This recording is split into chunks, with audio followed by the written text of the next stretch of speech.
Muy buenas a todos y a todas y bienvenidos a otro vídeo más de Soy Autoeditado. Yo soy Pepo Sánchez y hoy, como siempre lo digo, como veis en el título del vídeo, vamos a hablar de un tema que surgió, cuya idea me surgió a raíz de una entrevista o de una pequeña charla que tuve presentando la plataforma de Legend Founders, que os dejaré por aquí el vídeo para que lo podáis ir a ver. Más que en esa charla, era en un podcast que grabamos en esa plataforma, donde, Vivian, que es la chica que lleva ese podcast, me preguntó cómo me inspiraba yo, o qué trucos, o qué técnicas, o cómo me preparaba para poder escribir un thriller. Sí que es verdad que en ese podcast no pude detallar mucho, simplemente expliqué un poco cómo hacía yo las cosas o cuál era mi técnica básica para poder escribir algo de misterio y para que ese misterio, ese thriller, sea mínimamente atractivo. Pero claro, luego una vez acabo de la entrevista dije, ostras, este tema puede dar mucho a qué hablar y puede que interese a muchísima gente. Así que he decidido hacer este vídeo explicando cómo escribir thriller, y como yo no me he visto del todo capacitado para dar consejos de calidad y que puedan servir realmente a todo el mundo, he decidido invitar a una persona que sí lo tiene súper claro y que los datos y su popularidad así lo demuestran, que es Julio Marín García. Así que hoy vamos a hablar con Julio sobre cómo escribir thriller. Empezamos.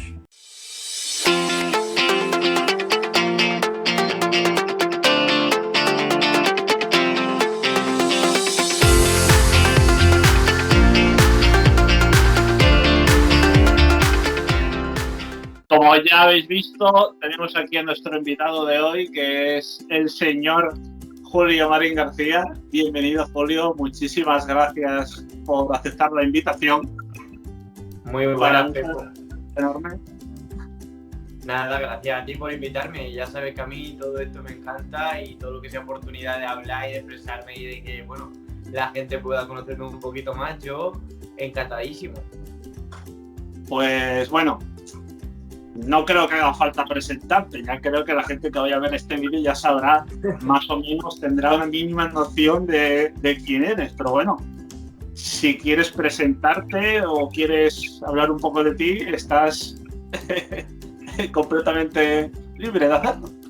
Siempre lo digo, se me da fatal hablar de mí porque es como que digo, ¿y si lo que yo pienso que voy a decir de mí no es luego lo real, ¿sabes? Porque a lo mejor yo me veo de una manera y la gente me ve de otra. Le preguntaría a mi perra, que la tengo por aquí durmiendo, qué piensa, pero a lo mejor el idioma no termina tampoco de entenderse mucho.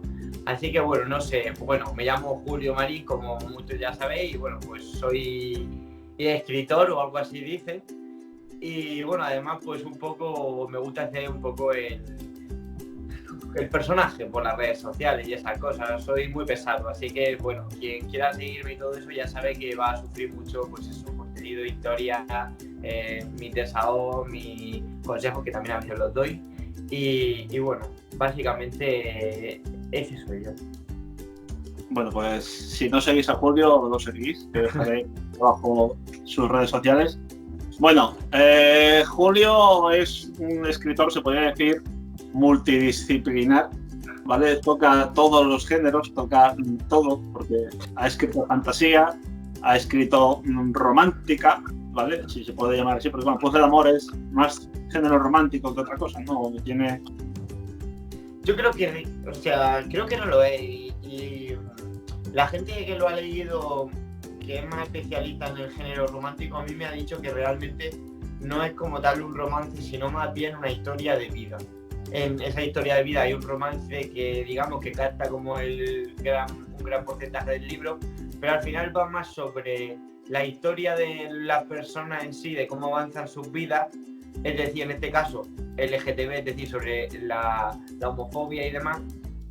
Lo que pasa es que sí que hay una gran importancia del amor en la historia del libro.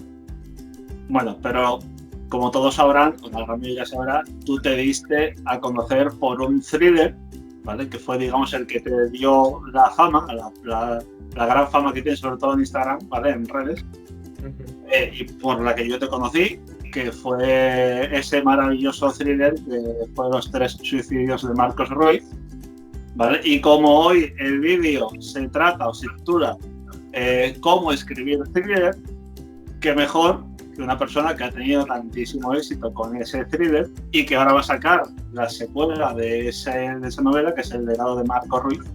Qué mejor que tú para ayudarme a mí, que también escribo thriller, bueno, un maestro, pero bueno, me las apaño. ¿Quién mejor que tú para ayudarme a mí a hacer este vídeo? Cuéntanos un poco, para los que no lo hayan leído, qué es Los 3 suicidios de Marcos Ruiz y qué va a ser el legado de Marcos Ruiz. Vale, pues la verdad es que es una pregunta que la he estado reflexionando estos días, en plan de realmente cuál es el enfoque de ese primer libro y cuál es el enfoque del segundo libro. Y realmente pues el enfoque de Los 3 suicidios de Marcos Ruiz es un camino, por así decirlo, un camino por un laberinto en el que hay muchas puertas, muchas salidas, muchos caminos, pero lo que realmente invita al libro al lector es a perderse en la mente de una persona, que en este caso es la mente de Marcos Ruiz, porque va a llegar un momento en el libro que, bueno, como tú ya sabes, va a haber momentos que digas, ¿qué está pasando? ¿Por qué hace esto? Esto no es normal. ¿Por qué tal? También vamos a ver un poco la evolución, pues un poco mental de pues, la depresión, por así decirlo, de la que parte con la información que sabemos desde el principio del libro. Entonces, claro, empezamos a pensar que obviamente el personaje, pues, personaje triste, excesivamente depresivo. Entonces, bueno, en el caso de este thriller, porque obviamente por thriller podemos tirar y partir de miles de caminos, pero en el caso de este primer thriller yo lo que quería era un poco que camináramos de la mano de Marcos hacia la oscuridad y que cada lector pues sintiera un poco en sus propias carnes cómo se puede sentir en ese camino hacia la oscuridad, y sobre todo si son capaces de acompañar al personaje durante el camino, porque hay muchos momentos que no empatizas absolutamente nada y te separas de forma radical con el personaje, y al final en este caso, al ser un personaje que ocupa el casi 90% de la página, pues es importante que si no al 100%, un poco sí se empatice. Entonces, bueno, en este caso el thriller del que hablo, pues es un thriller que busca sobre todo la participación del lector en la historia y que vaya mano a mano con el personaje, como si fuera un amigo, como si fuera un juego en el que somos el protagonista, investigando e intentando resolver la historia. Es decir, un buen thriller para mí tiene que tener una historia que resolver. Pues mira, muy bien. Has comenzado estupendamente, porque ahora ya viene todo seguido. Todas las preguntas vienen ya de seguido. Parece que he hecho el guión a posta. Pero bueno, como tú bien has dicho, ¿vale? El personaje de Marcos, ¿vale? Es un personaje que, por lo menos lo que yo sentía de esa historia, es que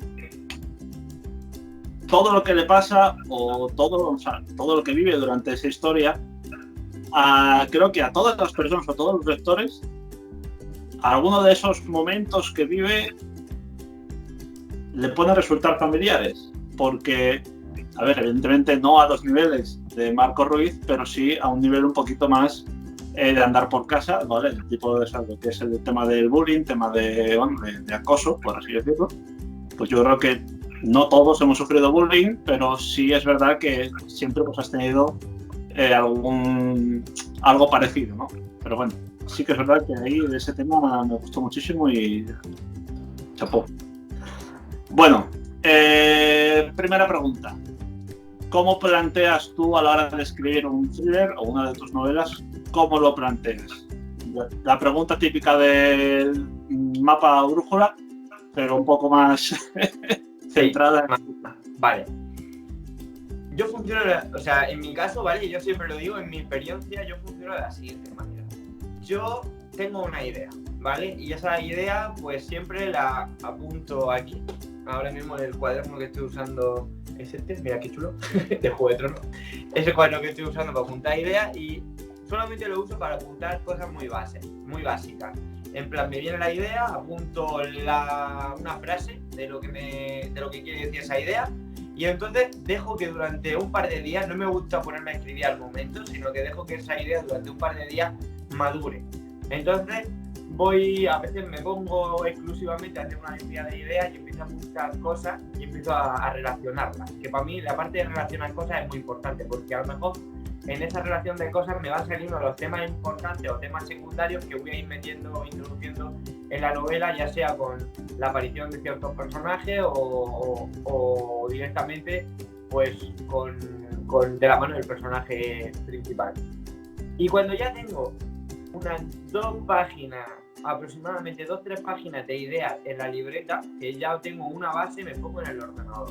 Y entonces ya en el ordenador empiezo a redactar pues qué es lo que quiero contar, la línea de la historia, el número aproximado de personajes, la función de cada personaje en la historia. Y una cosa que a mí me parece muy importante, sobre todo en los thrillers, los giros que van a haber en la historia. Es decir, cuántos elementos importantes o que creo que pueden producir la sensación de descubrimiento en el lector va a haber, de qué grado de intensidad voy a dotar esos descubrimientos. Por ejemplo, a lo mejor descubrí un libro en el que no sabemos el paradero de unos niños, o a lo mejor descubrí quién lo ha matado, tiene un grado de nivel 3, y descubrí el paradero de un grado de nivel 2, para mí.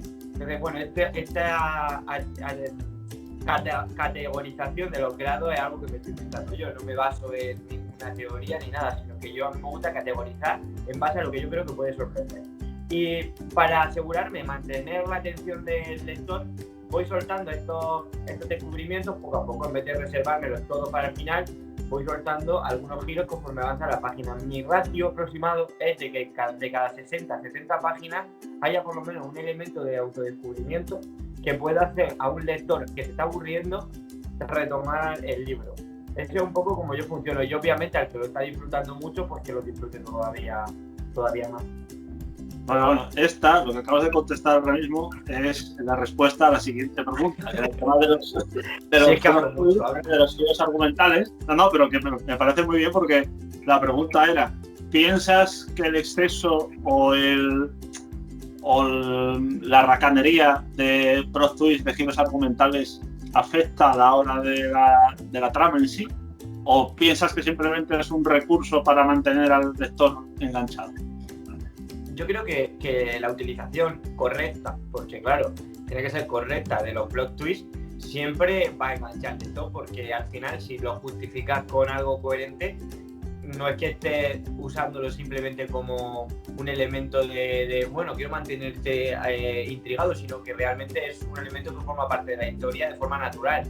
Yo entiendo por natural que no es algo sacado de la manga, que está ahí desde el principio, y que este fallo se puede caer mucho, sobre todo si no has preparado un buen guión de la historia, porque claro, si yo empiezo a escribir un thriller improvisando, pues claro, cabe el peligro de que yo meta un giro ahí de repente, un giro que a lo mejor no es un giro que pertenece realmente a la historia, como por ejemplo que un amigo del protagonista le pise un coche. Pues bueno, puede ser un giro, pero a lo mejor no va enlazado con la trama del thriller, ni tiene absolutamente nada que ver con el asesinato, sino más bien hemos querido meter un elemento dramático para tensar la situación y tal. Entonces, bueno, yo siempre pienso que si, jolín, quieres producir eso, o tú has creado ese personaje con la intención de que muera, pues siempre llévatelo a la trama, llévatelo a que su muerte esté relacionado con el caso, con tal. Pues a eso me refiero, al final los giros tienen que estar muy ubicados, muy relacionados con el eje principal de la historia. Si te sales del eje principal, pues puede acabar en que el lector piense, joder, pues sí que le pasan cosas. Aparte de la historia principal, le pasa también eso, y eso no es realista. Y a ver, que los libros normalmente pues se salen de la realidad, ¿no? Pero es importante que tampoco te hagan sentir que piense el pensamiento ese de, ¡buah! ¿Cuántas cosas le pasan? ¡Qué casualidad! Pues no sé, a mí cuando tengo esos pensamientos leyendo un libro, la verdad es que desconecto mucho.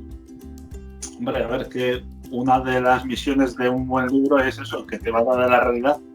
Por muy fantástico que sea, evidentemente, la historia que sucede en Los 3 hijos de Marco Ruiz, a ver, es probable que a alguien en el mundo pues le haya pasado algo parecido, pero que no es muy tampoco. Y peor, y hay casos peores, ¿eh? Bueno, yo he visto documentales que nos sorprenderíamos mucho. O sea, hay mucha gente muy, ¿cómo decirlo?, agnóstica con este tema y con la creencia de este tipo de cosas que no voy a especificar para no hacer spoilers, pero me lleva mucha sorpresa viendo vídeos en los que, bueno, ya te digo que sobre todo para esta segunda novela, que me pareció un reto, me he documentado mucho porque trato el tema ya desde un punto de vista mucho más en profundidad. Entonces la documentación ha tenido que ser, pues, en este sentido muchísimo más estricta, y pues para ello he visto, sobre todo me he basado en ver documentales y hablar con algún que otro especialista en este caso, y he flipado con las historias reales que hay sobre estos temas. A ver, sí es verdad que psicópatas hay en todas partes y muchos más de los que pensamos, pero bueno, se dice que de la ficción a la realidad hay una línea muy fina, pero espero no cruzarla nunca o no ver qué hay detrás de esa línea. Yo espero tampoco, ni cruzarla ni que nadie cercano la cruce. Otra de las preguntas, que bueno, ahora ya también prácticamente la has contestado, ahora que has escrito que vas a sacar la segunda parte o una secuela o una precuela, no sé muy bien qué va a haber ahí, de los 3 sitios de Marco Ruiz, ¿piensas o a ti te parece que es complicado? A mí por lo menos me lo parece, y bastante, porque bueno, yo, para los que no sepáis, yo escribo también thriller. He sacado la segunda novela, ya la voy a sacar la tercera y me está costando la vida. ¿Piensas que es complicado el sorprender, una vez que ya lo has hecho la primera vez con un thriller, sacar una segunda novela y volver a causar el mismo efecto? ¿Te preocupa el no causar ese efecto? ¿Qué haces para evitarlo, para intentar sorprender? A ver, sí. Voy a ir contestándote por parte. Una de las razones por las que he retrasado tanto la publicación de esta segunda parte, que son 2 años de diferencia respecto a la salida de la primera, ha sido precisamente el miedo a que la historia no estuviera a la altura. Eso me daba mucho miedo porque no quería quitarle el prestigio a la obra o al general, porque claro, ahora ya no es solamente un libro, es una trilogía. Entonces no quería bajar el listón, por así decirlo. Yo empecé a escribir una historia en su momento, cuando terminé la primera parte, empecé con una segunda historia y escribí la mitad, o sea, 30.000 palabras tenía que escribir de esa historia y la borré. Bueno, no la he borrado, la tengo en el ordenador, pero digamos que no es la versión final de esta segunda historia. ¿Por qué consideré que eso no era? Porque además de que me parecía muy arriesgada, era una historia que me parecía muy compleja y tenía miedo de que el nivel de complejidad al que me estaba enfrentando siendo un autor novel no terminara de funcionar. Es decir, que a lo mejor lo que yo quería transmitir no se terminara de entender como yo lo estaba viendo en mi cabeza. Entonces, por miedo a eso, decidí apartar esa historia. No apartarla de forma definitiva, porque al final es una historia que con otros personajes y adaptándola puede formar un libro propio. Pero sí, no consideré que fuera el momento. Entonces dejé de escribir la segunda parte y me fui con otras publicaciones. Y justamente el año pasado, casi después del verano, reinicié una segunda idea que se me ocurrió y empecé con lo que fue el legado de Marco Ruiz.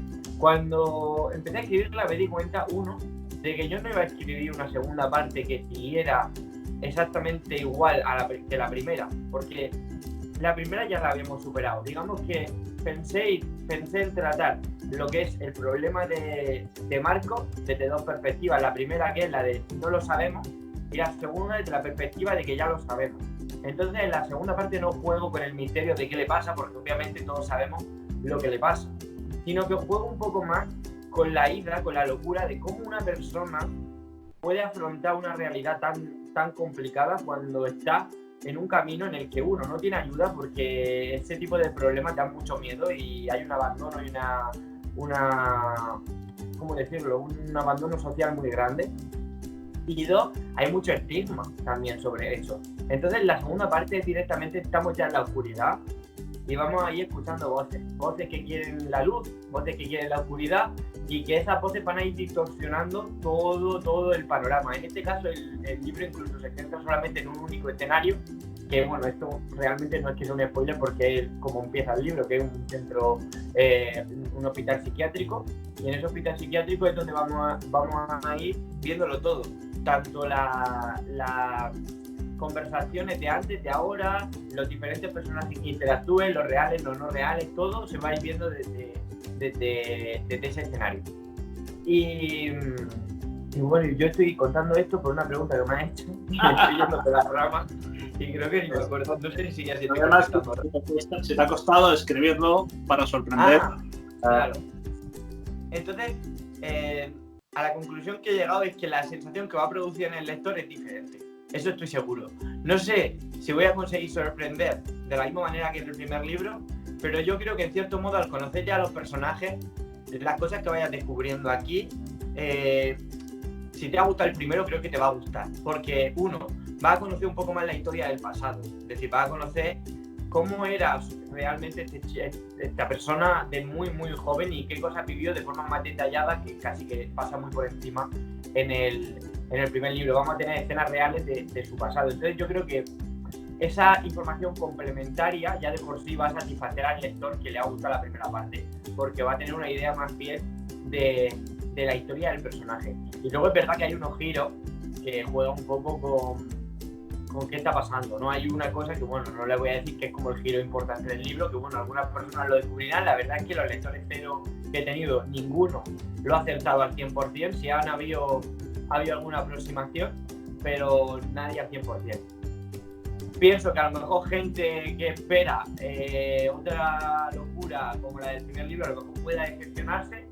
Incluso a lo mejor gente que no le gustó el primer libro le pueda gustar este segundo libro porque al fin y al cabo son muy diferentes. Aquí quizás no vamos a caer en ese ciclo repetitivo que tiene el primer libro de que se repite la historia, porque obviamente al final, pues como tú ya sabes, la historia tiene como dos perspectivas. Y aquí en cambio todo eso no va a pasar. Es decir, una historia que es lineal, no se repite, es más directa. Pero sí que es verdad que es más difusa y te va a invitar a estar todo el rato modo detective. ¿Es necesario leer el primero para leer el segundo o son...? Yo creo que puedes disfrutar el segundo libro sin leer el primero, pero creo que no vas a disfrutarlo de la misma manera. O sea, este libro está hecho para las personas que han leído el primer libro. Creo que es como también un poco un regalo para esas personas a las que le ha gustado mucho el primer libro. Yo creo que el que lo lee así de primera, sin leerse el primero, no lo va a disfrutar mucho porque no va a entender muchas referencias al pasado. Y claro, al final es como empezar a conocer a una persona cuando es más mayor, pues no la va a conocer igual que si la conoces de toda la vida. No sé si me entiendes. Sí, no, a ver, es como todo, es una evolución y tú seguramente habrás cambiado la forma de escribir desde el primero a este segundo, porque ya has pasado por otros dos libros y seguramente pues el lector que está acostumbrado a tu forma de escribir en Marcos Ruiz, ahora con el legado pues verá cosas distintas y seguramente tendrá que releer el primero para volver a descubrir cosas que a lo mejor no se enteran, que eso también pasa mucho, ¿no? El problema de biologías, trilogías, y que muchas veces si pasa demasiado tiempo hay detalles o hay referencias a libros anteriores que como no tengas la lectura fresca o la historia fresca, pues no te enteras. Y quizás esos giros argumentales muchas veces van relacionados con el argumento de la historia pasada, entonces ese giro argumental a lo mejor se queda en nada por tener la historia un poco olvidada. Sí. Bueno, nos quedan dos preguntas, pero yo creo que lo voy a resumir en una, ¿vale? Porque ya un poco también las has respondido. Vale, iba a tocarte un poco el tema de los personajes, pero bueno, los personajes evidentemente ya sabemos que para ti son importantes y creo que para la mayoría son importantes, pero esto hablé contigo una vez, hace tiempo, ¿vale? En Almería, justamente hace un año. ¿Tú te inspiras a la hora de hacer tus personajes en alguien? ¿Recomiendas que la gente se inspire en algo o en alguien para crear ciertos personajes? ¿O crees que tienen que ser completamente ficción para que sean atrayentes? Yo creo que depende un poco también la historia que quieras contar y también un poco la persona. Yo en alguna historia sí que me he basado en personas reales porque considero que son personas muy características y que son dignas de aparecer en un libro, porque de alguna manera u otra pueden captar la esencia, o sea, el lector puede captar muy bien con ellos porque son personajes que no pasan desapercibidos. O sea, es como esas personas que no pasan desapercibidas en la vida real, tampoco tendrían por qué pasar desapercibidas en un libro. Entonces yo creo que al final no es que sea malo ni bueno, simplemente creo que hay momentos que te lo puede exigir el guión y momentos que no. Lo que sí es importante es que si no es un personaje basado al 100%, sí que utilice y estemos muy atentos cuando escribimos con la gente a lo que nos contesta la gente, porque de ahí sacan mucho el realismo de los diálogos. Es decir, un diálogo puede ser realista o no, a lo mejor solamente por el cambio de una palabra. Entonces, yo estoy continuamente, sobre todo dándome cuenta de las conversaciones, cómo habla la gente con la que interactúo, con mi madre, con mis amigos, cómo la diferencia de escribir por WhatsApp, hablar en persona, todo eso me estoy fijando muchísimo porque al final es lo que hace que el personaje sea real o que no lo sea, o que diga, madre mía, esto no lo diría nadie. Claro. Sí, la forma de hablar muchas veces, sobre todo también, que a mí me pasa, sobre todo el tema de leísmos, laísmos, la forma concreta con la que un personaje habla, muchas veces tiene que ser así, aunque sean faltas de ortografía, aunque sean... Tienes que hacerlo así para que el personaje sea creíble. Y evidentemente una conversación, como tú dices, de WhatsApp, no es igual que una conversación hablada, porque evidentemente omitimos palabras o directamente no puntuamos o hacemos cosas para un poco darle más credibilidad a esa conversación y a ese personaje. Pues otra preguntita ya, la última antes de acabar. ¿Piensas? Bueno, sí, no, a ver, si queréis seguimos. Aquí tengo, yo hasta que no se levante el estado de alarma tengo... Vaya. ¿Piensas que todos los thrillers ya están inventados? No creo eso. O sea, creo que hay... O sea, obviamente hay muchísimas cosas que están ya inventadas, sobre todo la estructura, que yo creo que es lo que más se repite.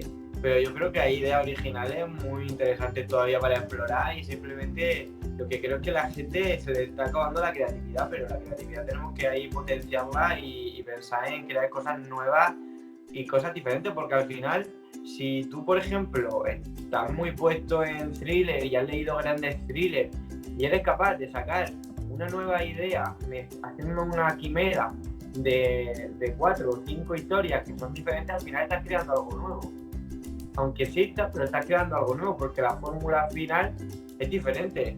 Si tú coges el número 1, el número 2, el número 3, el número 4, el número 5 y lo sumas, para un número diferente a esos números, aunque lo hayas utilizado.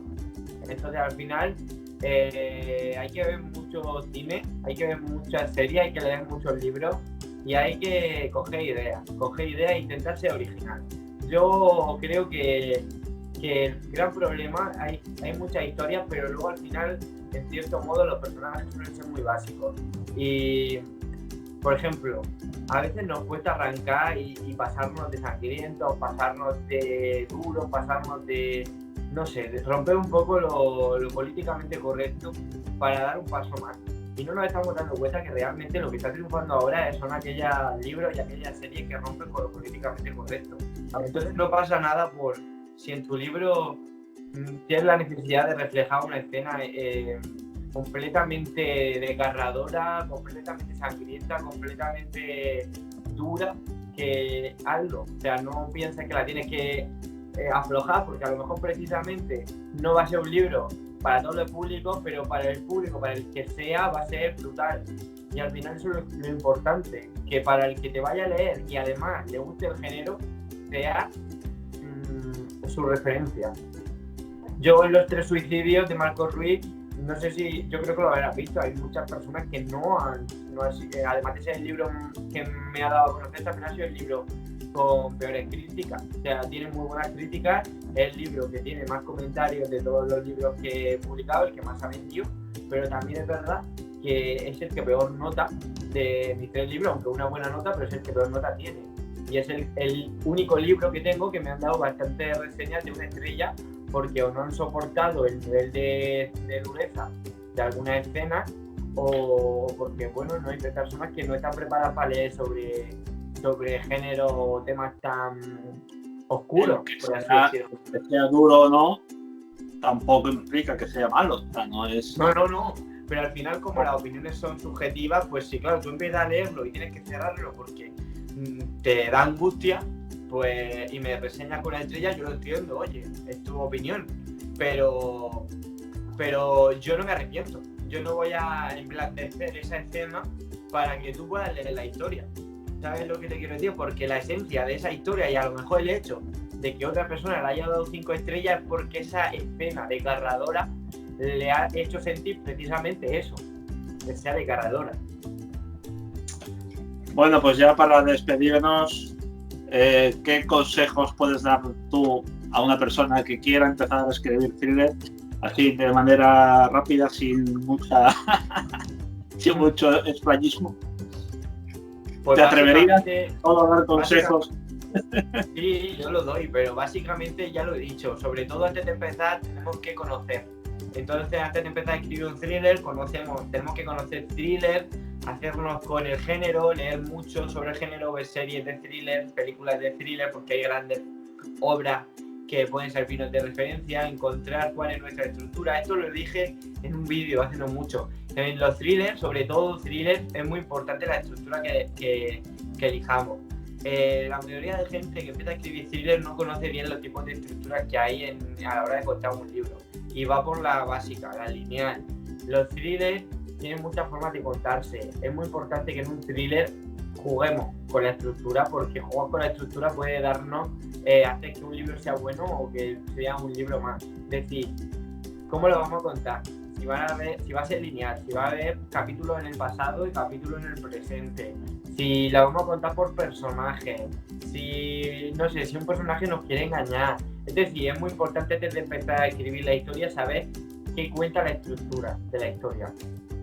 Por ejemplo, en los 3 suicidios de Marco Ruiz sabemos que de prácticamente los primeros capítulos hay unas mujeres con ojos verdes que nos sacan un poco de la historia, que no sabemos qué sentido tienen ahí, no sabemos qué representan, y poco a poco, conforme avanza la historia y conocemos mejor la estructura, entendemos que, por ejemplo, las líneas temporales no están compensadas en ese caso, y entendemos que la estructura no es una estructura al uso, una estructura lineal. Pues nada, Julio, pues aquí acabamos. Me da pena, o sea, te lo juro.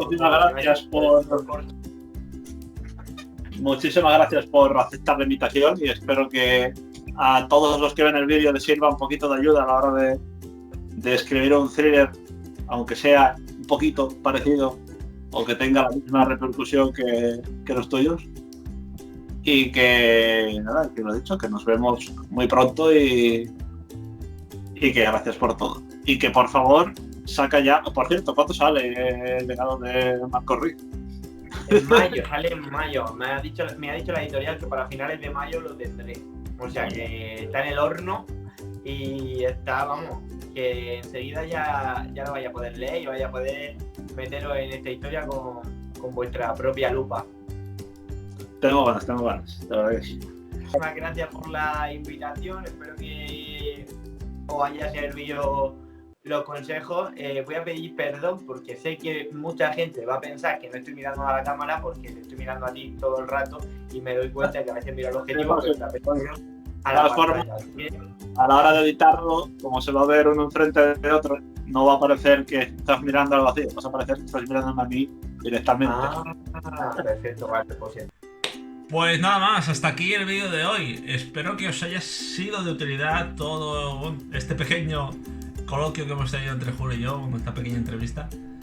Y bueno, y que si os ha quedado alguna duda, o si queréis que haga más vídeos de este tipo, hablando sobre técnicas de escritura o formas de escribir según el género, ¿vale? Cómo escribir fantasía, cómo escribir romántica o cómo escribir ciencia ficción, ¿vale? Si queréis algún vídeo de este tipo, me lo dejáis en la caja de comentarios y yo os traeré a alguien que os pueda ayudar a la hora de eso, para que os pueda dar este tipo de consejos. Así que nada más, muchísimas gracias por estar ahí y nos vemos la semana que viene. Adiós.